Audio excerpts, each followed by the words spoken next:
I got fired last year in Las Vegas from the Frontier Hotel for saying shit in a town where the big game is called crap. It's some kind of a double standard, you know? I'm sure there was some Texan standing out in the casino yelling, "Oh, shit, I crap!"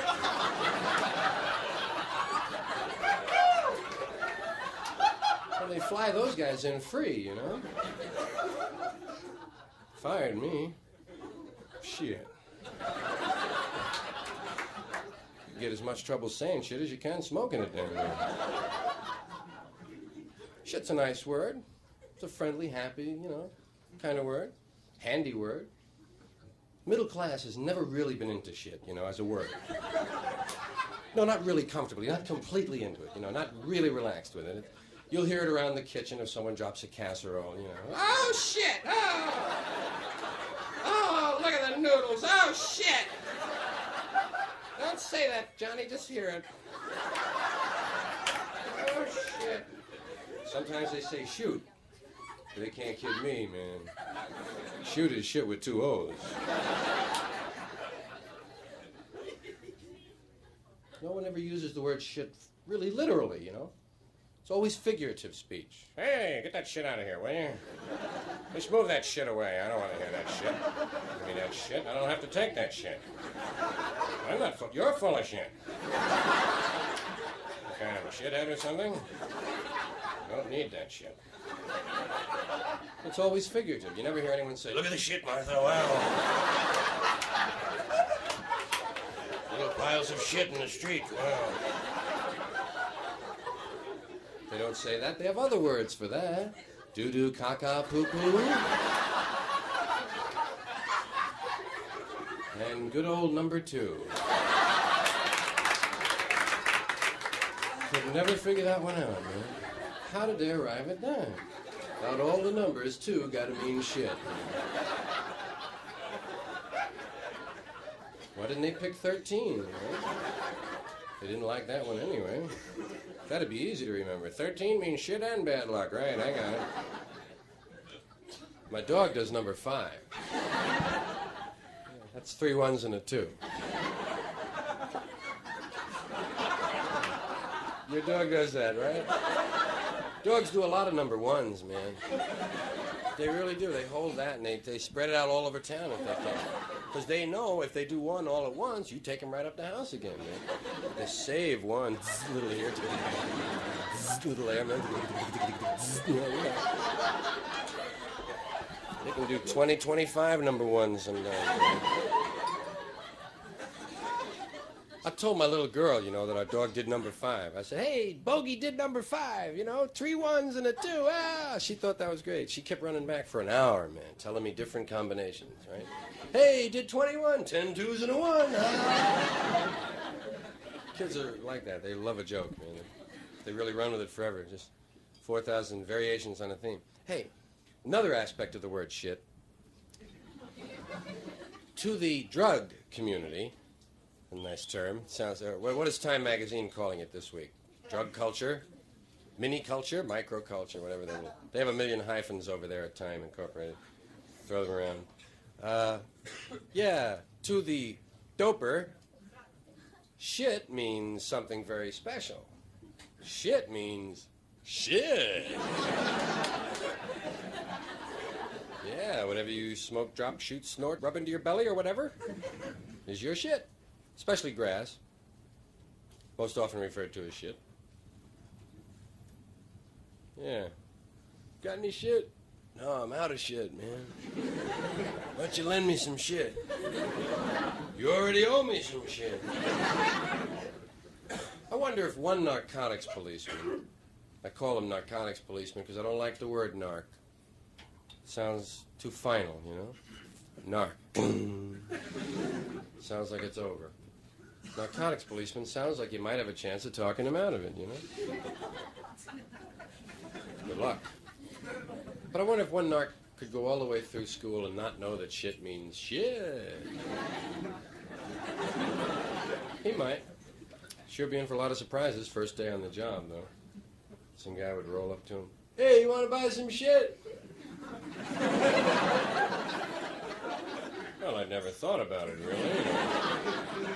Where'd you get the shit? You know, try to draw him out, find out the identity of Mr. Big, right? Well, we brought it back from Cambodia in a guitar, man, and we, made brownies out of some of it and gave some away as a wedding present, and we're selling the rest, man. Sounds like some sort of a religious cult. How much is the shit? I'll let you have 2 ounces for $90, man. Must be good shit. Yeah, it is, man. Think you want some papers with that? Yes, better let me have a roll or two, would you? Oh, God. Oh, shit. One of the things that occurred when I began to just, you know, feel some changes happening to me. And actually, I was kind of still entertaining in gin joints, you know. I mean, I realize they sell gin here, but it's really not the same as middle-class nightclubs where I spent, like, a lot of years. And it was weird to start having hair and start having a beard and to come out, you know, to all these folks, a lot of Shriners and hookers and salesmen, which are the same as hookers, really. Get right down to it. It was just strange. I had to find ways to break the ice. I mean, I told them a poem. I told them about my hair. I'm aware some stare at my hair. In fact, to be fair, some really despair of my hair. But I don't care, 'cause they're not aware, nor are they debonair. In fact, they're just square. They see hair down to there, say beware, and go off on a tear. I say, no fair. A head that's bare is really nowhere. So be like a bear. Be fair with your hair. Show it you care. Wear it to there, or to there, or to there if you dare. My wife bought some hair at a fair to use as a spare. Did I care? Au contraire. Spare hair is fair. In fact, hair can be rare. Fred Astaire got no hair, nor does a chair, nor a chocolate eclair. And where is the hair on a pear? Nowhere, mon frere. Now that I've shared this affair of the hair, I think I'll repair to my lair and use Nair. Do you care?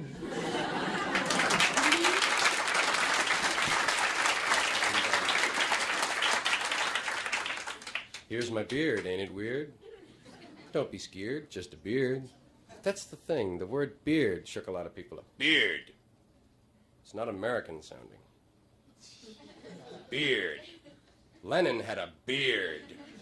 Gabby Hayes had whiskers. Monty Woolley had whiskers. Yeah. Well, anyway, I mention hair because I've only had extra hair for about a year now, and actually it's the same hair I always had, just used to be on the inside. I'm wearing it in a new location, that's all. And I found there are some advantages to longer hair. For one thing, it covers the pimples on your neck. One of the disadvantages of longer hair, a lot of people think you're a commie fag junkie.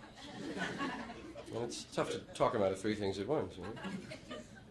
What would a commie fag junkie sound like, anyway? Workers of the world unite.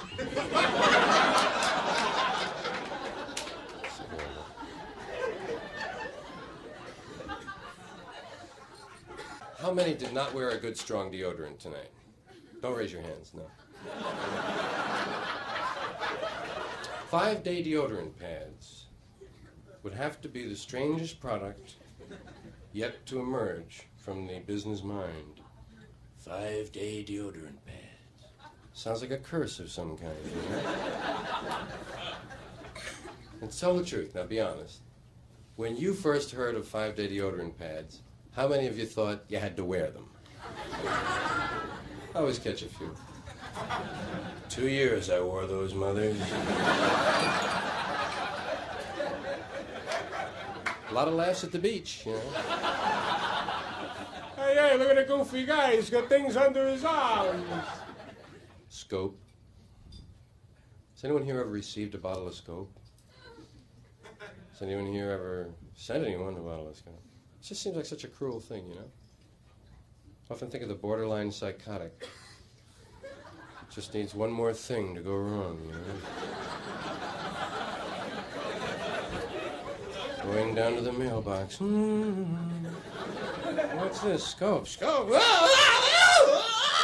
Up on the roof with the Magnum, right? 9 dead, and they blame Marine training. Bad breath, yeah. Anyone can have bad breath, Marge, but you could knock a buzzard off a shit wagon. Remember that? What's that?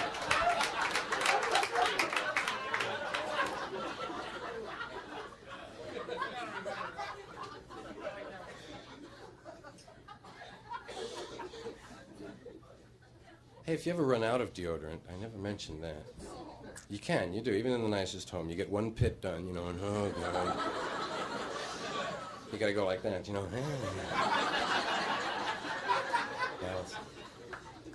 If you run out of deodorant, go into the kitchen and put a bay leaf under each arm. Doesn't stop you from perspiring, but you smell like soup. Keeps your friends alert, you know. Hey, who's wearing chicken vegetable? Not me, I have bean with bacon. One of the Campbell's hearty soups. A manhandler. That's what they call him. Frankie Lane sings about it. How do you handle a hungry man? A manhandler. Really sounds a little suggestive to me. There's a lot of that in advertising. Hidden sex, you know. There's a lot of open sex, too. Take it off. Take it all off. Does she or doesn't she? Hope so. But that's open, and you can deal with that, you know. I worry about the subliminal message. It's what's up front that counts. Should a gentleman offer a lady a Tipperillo? And what's the big scene in the Tipperillo commercial? Is a train going into a tunnel, man. You don't have to be Fellini to figure that out.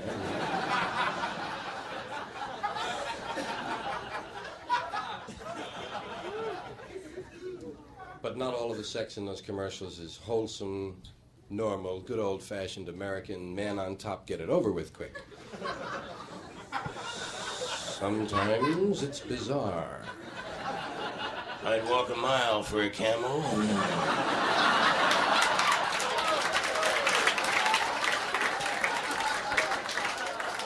But wouldn't you really rather have a Buick?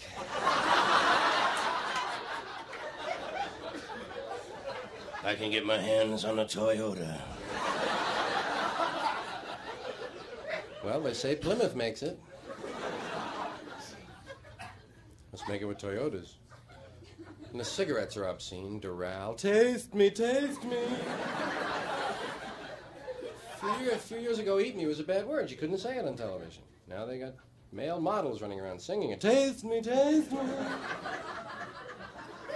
Winston, me and my Winston, we got a real good thing. What are they doing with those cigarettes? Half a pack is gone. They haven't lit one up yet. They're putting them somewhere, by God. And Lark, show us your Lark. Ah! It's a nice invitation to a flasher, huh? Well, try that Lark thing in the Bowery. Those guys will show you their Larks, man. And then the filthiest slogan of all. It's not how long you make it, it's how you make it long.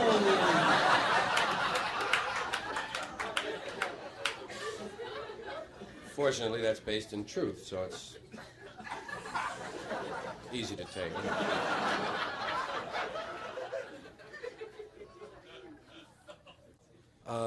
Ta-da! I was on a talk show recently, and the host asked me, said, what do you think about the dope problem? And I said, definitely, I feel we have too many dopes. Yes. No question about it. That's why we have a drug problem, I really feel, you know, because, like, everybody has access to drugs, and we're all kind of just dopey, you know, we're just human beings, little protoplasm walking around, shaking hands, how are you, Phil, give me a piece of lettuce, you know. No real big thing, we're just kind of dopey folks, and we have all these drugs available to us, you know, that's why there's a drug problem, man. There's all those drug stores, right? Every 3 or 4 blocks, there's a big sign. Drugs. Open all night. Drugs. We deliver. Drugs. Cut rate. Drugs. It's the biggest thing on their sign. Cosmetics, sundries, drugs. And the pharmacist is always stoned. You ever notice that? Check his eyes. He's experimenting with something there. How come he can never fill a prescription right away, you know? Really, always gives you that, better come back in about an hour. I can't even read the bastard, you know? It's no accident that we're drug-oriented, really. The drug companies got us that way, and they'd like to keep us that way. I mean, that's a simple thing. They start you early with the oral habit. Little orange-flavored aspirin for children. 2 in the mouth, son. Something wrong with your head? 2 in the mouth. Remember that, head, mouth. These are orange. There'll be other colors later on. Even named it after a saint to throw you off, you know? It's all right, son. 2 in the mouth. St. Joseph. Remember Papa Chocks? Papa Chock! You know, guy goes to a dance when he's 13. How's your head? 2 in the mouth, man, you know. Mom's got her fix. Coffee freaks running around. Alcohol. You know, that's the biggest, of course, and most abused. And incredible. 50% of all traffic deaths. No, yes, that's about 25,000, right. 50% of traffic deaths. 40% of all arrests, traceable.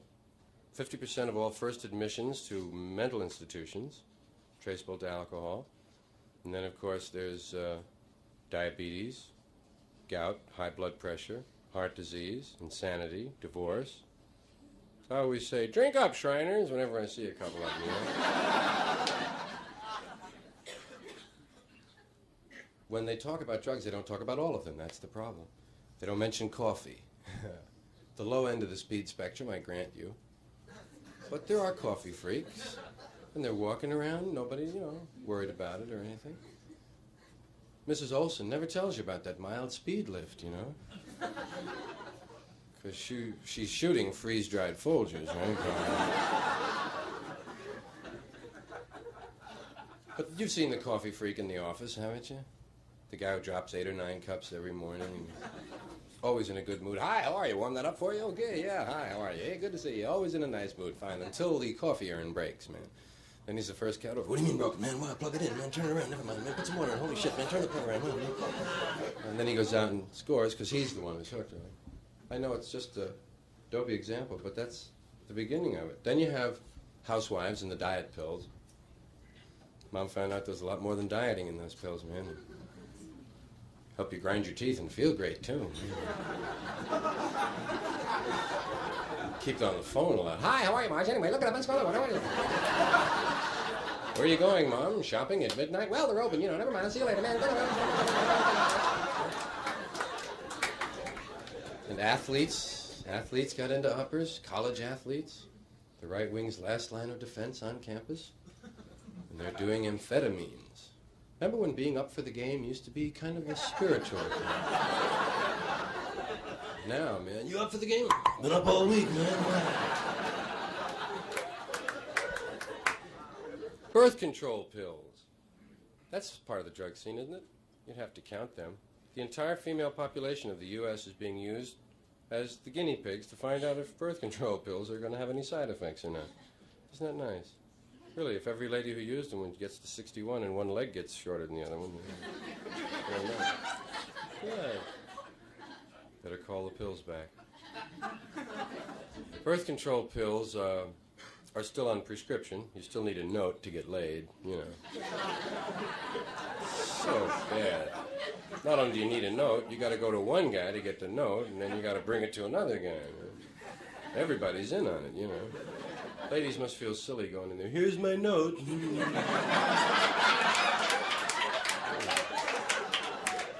Oh, that's what you're doing at home, eh?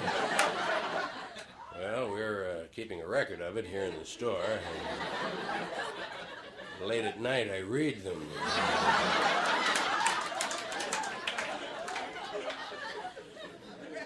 Well, someday birth control pills will come off prescription. And when they do, they'll need those cute little catchy names that the patent medicines have. They'll sell birth control pills, you know, in the corner drugstore. There'll be 1-cent sales at Rexall. There'll be attractive little cartons, merchandising campaigns, a special Christmas package, and they'll be right up there with the Schraff's 2-cent mints at the cash register, you know. Take your change in birth control. And they'll need those cute little names which describe what the product does. Names like, well, we have so many patent medicines today. Sleep Ease, No Dose, Gentu Grip, Orifix. Sounds a little freaky, that one. I don't know. Listen, may I have an Orifix?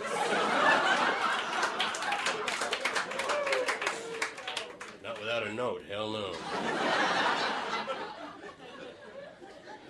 Someday birth control pills will need names like Pregnant.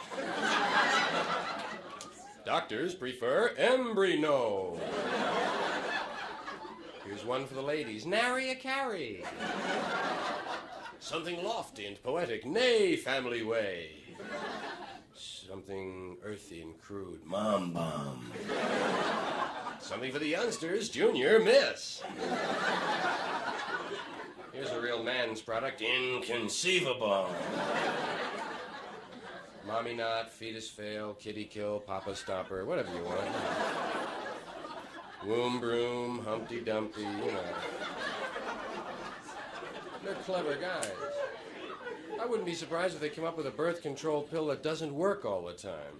We call it Baby Maybe. Available in the 6-pack, the sex pack, and the handy shack pack for you weekenders. One for home, one for office, and one for the glove compartment, guys. And don't forget to save those wrappers. Remember that? You always save 60 wrappers and get some azalea seeds.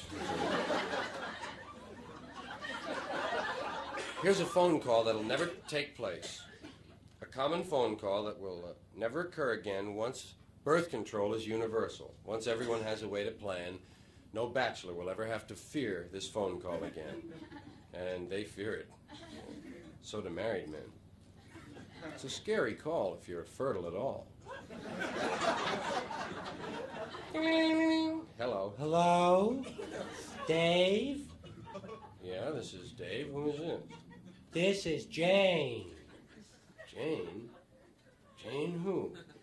Jane. Jane? Jane. You met me at a party about 6 to 8 weeks ago. And you said I was a real good sport. Oh, Christ, yeah. Jane. How are you, Jane? Pregnant. And I'm going to jump out the window. Say, you are a good sport, aren't you, Jane?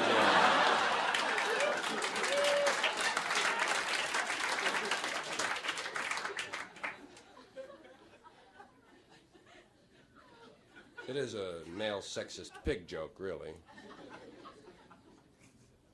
Hey, you know what I mean? I wanted to thank you very much. No kidding. Hey, thanks for being here, man. And thanks for the use of your head on an early show like this. I appreciate it. Don't forget, it takes 2 fingers to make the peace sign, just like it takes 2 people to make love. When you go like this, you're jerking off. Good night.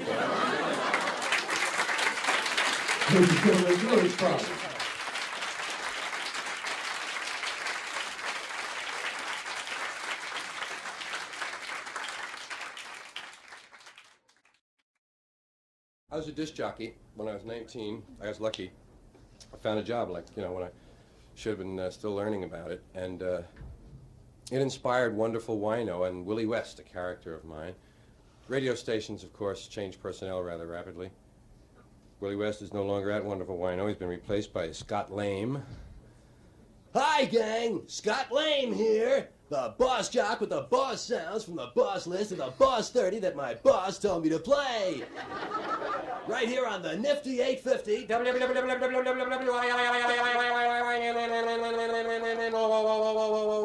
Wonderful Wino Radio. Wonderful Wino. The big sound in the big town. Wino time, bing bong. 5 minutes past the big hour at 5 o'clock. Hey, we get started one of the big sounds this week. Number 5. Last week was number 9. Number 9. Moved up 4 spaces. 4 spaces. Here it is, one of of the new supergroups, Crosby, Stills, Nash, Young, Merrill Lynch, Pierce, Sacco, and Vanzetti. And the ever-present footprints cross the shadows on the carpets of the hallways of the memories of your mind. Okay, kids, one of the big sounds and a great story behind that one. And you heard it first right here on Wonderful Wino. Wonderful Wino. Wino time. Bing bong. 5 minutes past the big hour of 5 o'clock. Moving along with two in a row. A big double play. Back-to-back sounds for you on the Scott Lane Get Together on a Wonderful Wednesday. Here's a tune that's really moving fast. When I say fast, it was recorded at 9 o'clock this morning. At 12 noon, it was number 15. At 3 o'clock, was the number 1 sound in town. And now it's a golden oldie. Solid gold to make you feel old. Solid gold to make you feel old. A golden flashback from the summer of '69, before you were born. Remember, kids? Here they are, the Red, White, and Blue Electric Outdoor Protestant Blues Band. Jenny.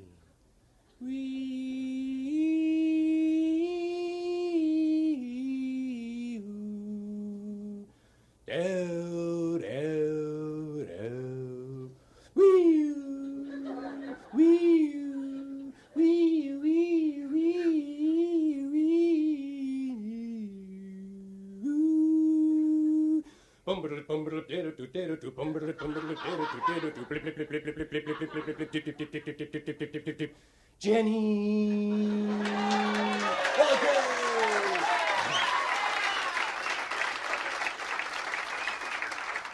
Okay, it's always good to get into some Super Gold. Super Gold. Okay, we'll take about 5 minutes out here for the latest news from around the world from the award-winning Wino Newsroom, and then back with more of the big sounds for you here on the Scott Lane Get Together for Wonderful Wednesday afternoon. Wino time, ping pong, 5 minutes past the big hour of 5 o'clock. As soon as we come back, we'll be listening on Medical Records, Won't You Take My Heart by the donors, and My Body Is Rejecting Your Heart by the recipients. But first, Wino News! Wino News! Wino News!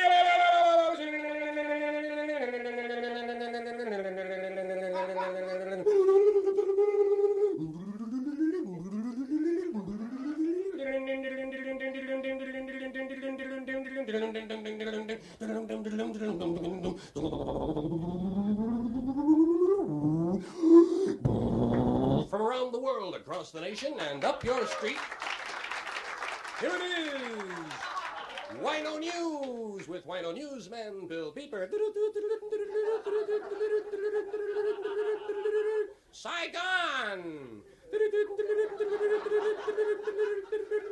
Phnom Penh! Bangkok! That's it from Wino News. Details on the half hour. Okay, kids, and back with more of the big sounds for you here. Wino time, bing bong, 5 minutes past the big hour of 5 o'clock. Right here on Wonderful Wino. Wonderful Wino. More hits more often. Big number 7 this week. Number 7. This is one of the great bands from San Francisco, Brain Damage. And a tune that's really making it for them. In fact, it's number 3. That's right, it moved up 4 spots while I was talking about it. Here it is. Okay, one of the big sounds that you heard it right here. On Wonderful Wino. Wonderful Wino. Wino time, ping pong, 5 minutes past the big hour of 5 o'clock. And say, stick around following the show, kids. We'll be featuring some local basketball. Local basketball. Today, Andy Granatelli Vocational plays the Mighty Purple of Owsley High. One of the big games doing. Okay, let's move back with more of the big sounds. Billy and the Blemishes and One Last Pimple. I got one last pimple from going steady with you. Don't know whether to break it or leave it alone. It's the only one I call my own. Hey, and don't forget, kids, if you have a problem like that, yes, if you're the only one in the crowd who doesn't have unsightly blemishes, pick up on Pimple-On. Now you can put them anywhere you want. Put them all on one side of your face and look the other way. Put a peace sign on your forehead. Spell out your girlfriend's name on your bag. Hey, coming up during the next hour here on the Scott Lame Show, we'll be listening to the new John Lennon single, which, if you play it backwards at slow speed, it screws up your needle. And don't forget, the Associated Press tells us that 218 people have been killed on the nation's highways. The National Safety Council expects a total of 500. You're not trying, friends. Thank you, guys.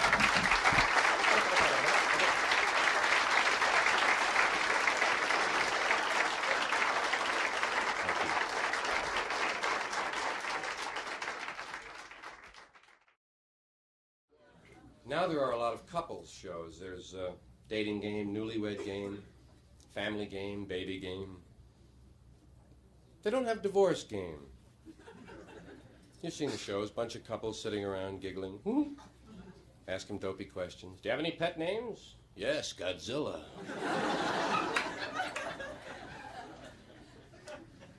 And you always try to get them into a little fight, especially on newlywed game. If her answer doesn't match his answer when he comes out, they make him fight a little, you know. What do you mean, chocolate? Chocolate? Jesus, chocolate. Pistachio, man. He says chocolate, you know? You're not getting any tonight.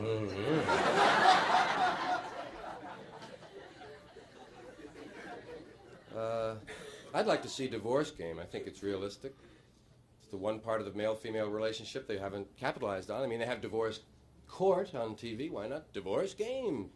Face it, should be a positive thing, not an ending of something. It's two people beginning new lives, you know? Give them appropriate prizes. Give them dance lessons and wardrobe, singles weekend, cosmetic surgery, whatever seems appropriate, you know? Get them going right. Welcome to Divorce Game, brought to you by National Van Line. Yes, sir.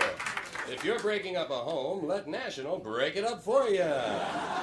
And now, here's America's favorite divorce funny man, a fellow with a split personality, Don Decree. Love's more comfortable the second time around. Thank you, Don Pardo, and hi out there, everyone. Boo.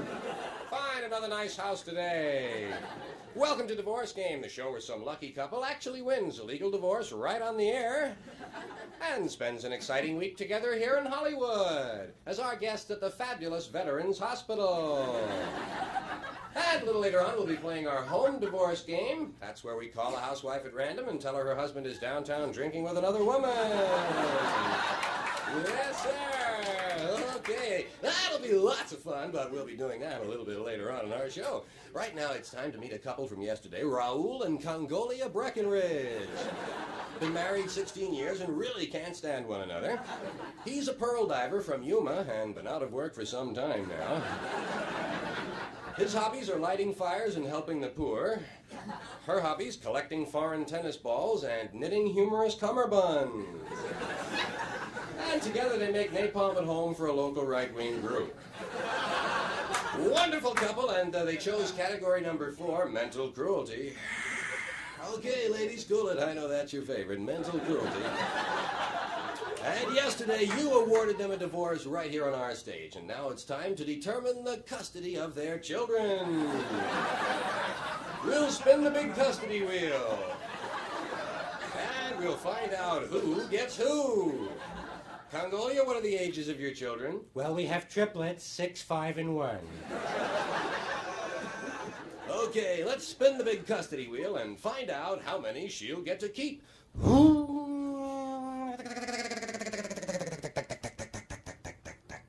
None! You don't keep any. Mr. Breckenridge gets all the children. How do you feel about that, Mr. Breckenridge? Do you think we could let her spin that wheel one more time? No, the decision of the wheel is final, and now it's alimony time. Okay, cool it, ladies. Alimony time. Yes, sir. And as you know, we like to be just as fair as the courts in awarding alimony, and so we use the alimony dartboard. Congolia will throw 3 darts to determine her weekly alimony. Oh, yeah. $1,550 a week. That's a new divorce game record. And I recall from Mr. Breckenridge's card, he only makes $1,500 a year. Well, we'll see him soon on our new nighttime show, Jail Game. Stay tuned for Sue Your Neighbor and You Bet Your Parents. Ed Sullivan. Everyone does Ed Sullivan now. Even agents can do Ed Sullivan. I'm sure that somewhere in the world is a goddamn bear that can, just from being on the show, you know, and watching Ed from the wings, you know, you pick it up. Now, I know that a lot of guys do Ed Sullivan on kind of an amateur basis, and I'm here to help. It's, you know, kind of replace the lampshade for men at parties. Now, dig it. When you do your Ed Sullivan impression, don't worry about the voice or the mannerisms. Just the acts you introduce. The stranger, the freakier the acts are, the better your Ed Sullivan will be. I'll now start my Ed Sullivan. I do the John Biner Ed Sullivan, by the way. Many of the comics prefer the Will Jordan. But the John Biner Ed Sullivan is cued for my ear by saying the phrase, well, now you know. But now you know. But now you know right here on our show. But now you know. I'll get him. But now you know. But now you know right here on our show. But now just after Connie Francis, her tribute to Carmen Basilio. And immediately following, or just following, the Waltzing Mice, the Maori Fire Eaters, and just before, is that just before or just after? During the aerial photographs of Kate Smith, the entire female population of Guadalajara will run out on our stage and yell out their brassiere sizes. Now on our audience side, now you know sitting out there in our audience, where are you now? There you are. The Loch Ness Monster. That's all that's really here. That's really here. He swam all the way from Scotland. And also in our audience, now where are you? There you are. The world's largest nun. Don't stand up, sister. But now you know. Now you know next week on our show. The Bronze Age. With excerpts from the Protestant Reformation. What would be the ultimate Ed Sullivan act? It would have to be everything that has occurred since eternity. Or maybe, how about Ed just staring back at you for an hour? How are you? I'd like to see them one time. Well, it's over now. No one got a chance to thank Ed either, man. You dig that? The last one that they taped, they didn't know it was going to be the last one because they were due to go into reruns the next week, and then it was canceled after it was in reruns. So at the actual last show, after 23 years, nobody really, you know, knew the vibes they were into. What a shame. I would like to have been there just to say, thanks, Ed! No kidding, man. Thanks for all them crazy acts and everything in all those years. Wow. Thanks for the Beatles, Ed. Ed made sure we got them, man. And Elvis, yeah. Little maudlin gang, but thanks, Ed. Da-da-da. Oh, yeah. Daytime television. Now, guys don't watch too much. I realize the guys aren't into daytime TV. Most of the ladies in an audience like this don't watch either. But if anyone watches, it is mostly women. There's a lot of women-oriented shows. There's a lot of pain, man. There's a lot of pain in the daytime. A lot of tragedy, a lot of down trips. Soap operas, most especially. Ladies don't even call them soap operas anymore. They call them My Stories. Call me back, Agnes. My stories are coming on. And there are lots of stories. And they all have doctors in them, man. Doctors in everything. Even if it's not about doctors, he'll be along. There's not much happiness in the daytime, even on the quiz shows, you know, where you'd expect to find an occasional winner and a little joy. They rarely have a winner anymore. They really don't get to play the games anymore. Damn rules take too long to explain. By the time they get to the first question is, can you come back tomorrow? We're out of time. You've heard the rules. Well, you know how we play our game, don't you? The champion, Mrs. Muckenfuss, will get the first question. If she answers correctly, the challenger, Mrs. Fussmucker, will spin the big prize wheel to determine the champion's prize. If the wheel stops on a prize already won by the champion, she'll have to forfeit the prize and draw a number for a new category. If the wheel stops on a prize not yet won by our champion, she'll have a choice of either accepting the prize or taking a prize from the challengers list, in which case the champion forfeits her turn and chooses the challenger's home partner from the revolving drum. We'll call the challenger's home partner on the phone. We'll ask her 15 questions. If she can answer all of them correctly, she can select a number from 1 to 900. The champion will then spin the big prize wheel to determine the amount of money won by the challenger's home partner. Well, that's what happens if the champion answers correctly. If she answers incorrectly, she has to give us her firstborn male child.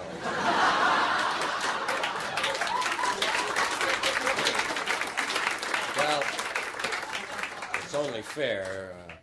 Those ladies don't risk anything, you know. I mean, they come to the studio empty-handed. And even the worst contestant of the month gets a copy of the home game. A little pat in the ass. Thank you, honey. God love you.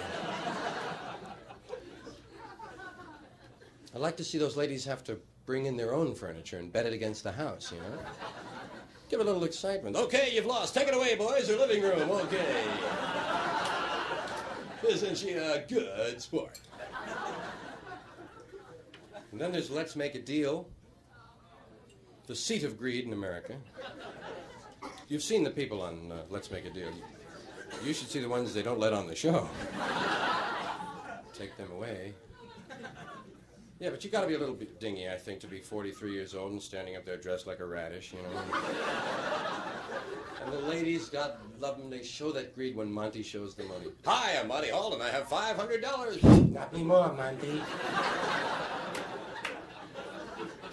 Okay, you have the $500. What would you like to do? Keep the $500, or do you want to buy what Jay has in this box? He's bringing down the aisle. Jay, you want to bring that box on down? Jay, look out for the court. Jay, look out, Jay.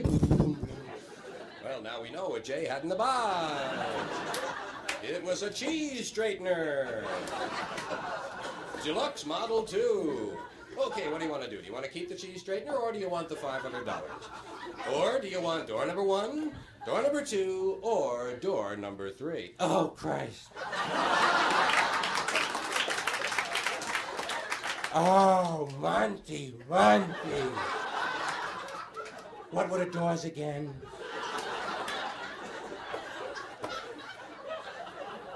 Door number 1, door number 2, or door number 3. Oh, wow. Oh, all right, okay, all right. No, wait, okay. All right, no, wait. Oh, wait, Monty. Door number 1, 3, 2, 8. No, wait, hold on. 2. What? Wait, 1 or 2? 1, 3, 1, 3. Wait. Okay, wait, I didn't go yet. Definitely 2. 1, wait. 3, wait, no.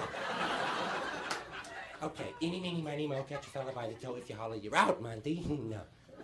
Okay, I got 4. No, you don't have 4. It's between 2 and 1 and 3. Oh, and by the time she picks, it's anticlimactic, you know, and a little greedy. Yes, that's it. You've won it, a 1971 Ferrari. Oh, God, we have a small car.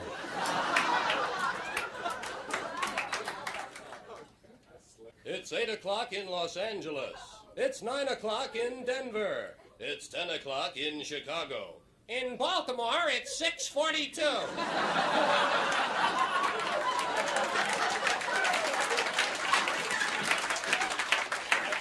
Time for the 11 o'clock report. First of all, the headlines. Welcome wagon runs over newcomer. Good humor man slays 10. Pen pal stabs pal with pen. Pediatrician dies of childhood disease. And Jacques Cousteau drowns in bathtub accident.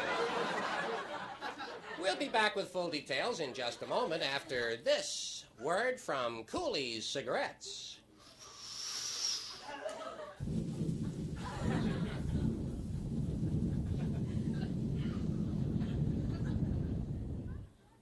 You know something, Bill? These cigarettes of mine, they taste like crap.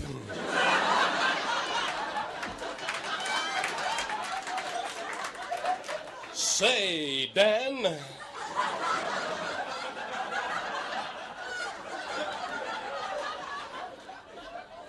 Crappy taste. Why don't you try the cool, refreshing taste of Cooley's? Coolies, eh? You smoke 'em? Nope, found 'em in the subway toilet.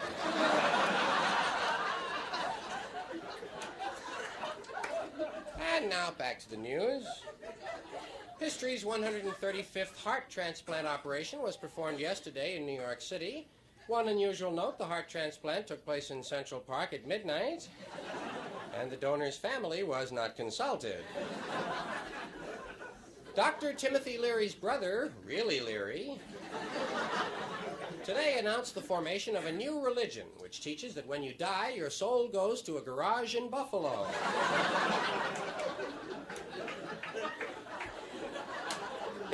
Police today arrested Margaret Fulcrum, a 45-year-old unregistered nurse, and charged her with accepting collect obscene telephone calls.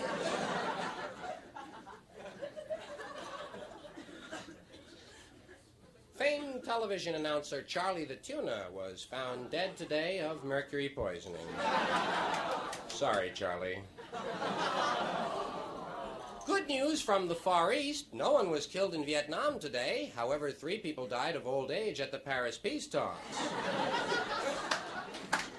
And former French President Charles de Gaulle rose from the dead today, just to show everyone he could really do it. Well, that's it from the news desk. For the latest in sports, here's Biff Barf. Good evening, sport fans. Biff Barf here in the Biff Barf Spotlight, picking them up and barfing them right back at you. I call them the way I see them, and if I don't see them, I make them up. No games today. However, we do have a few late football scores still coming in from the far west. Guam Prep 45, Marshall Islands 14. Mindanao A&M 27, Molokai 10. Caltech 14.5. MIT 3 to the 4th power. William and Mary 6, Nick and Tony 105.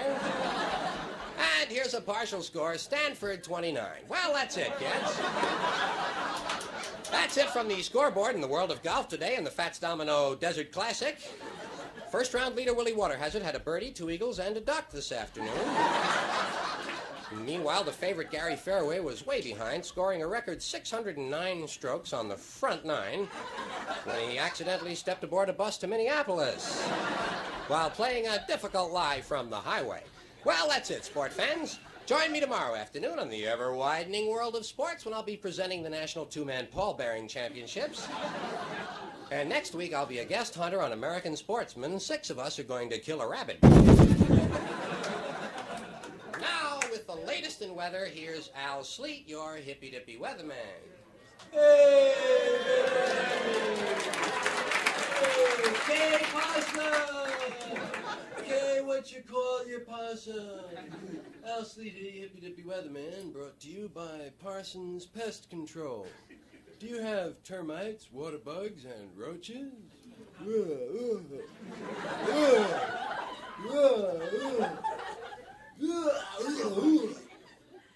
Parsons will get rid of the termites and water bugs and help you smoke the roaches.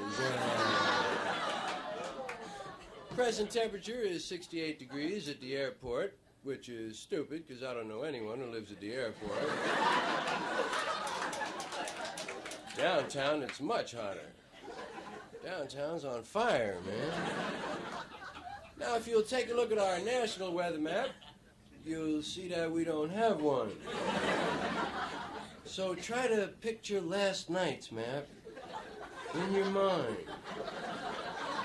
Remember all those lines and numbers. Weather was dominated by a large Canadian low, which is not to be confused with a Mexican high. Tonight's forecast, dark. Continued mostly dark tonight. Turning to widely scattered light in the morning. That's it from Al Sleet. Don't forget, if you don't like the weather, move.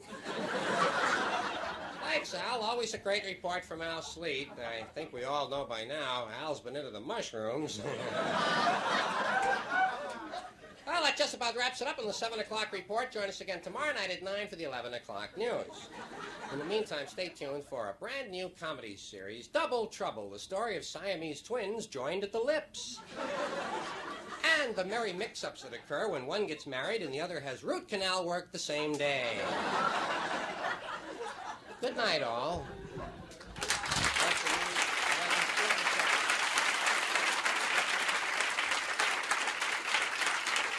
Thank you. Thank you, man. Thank you. Thank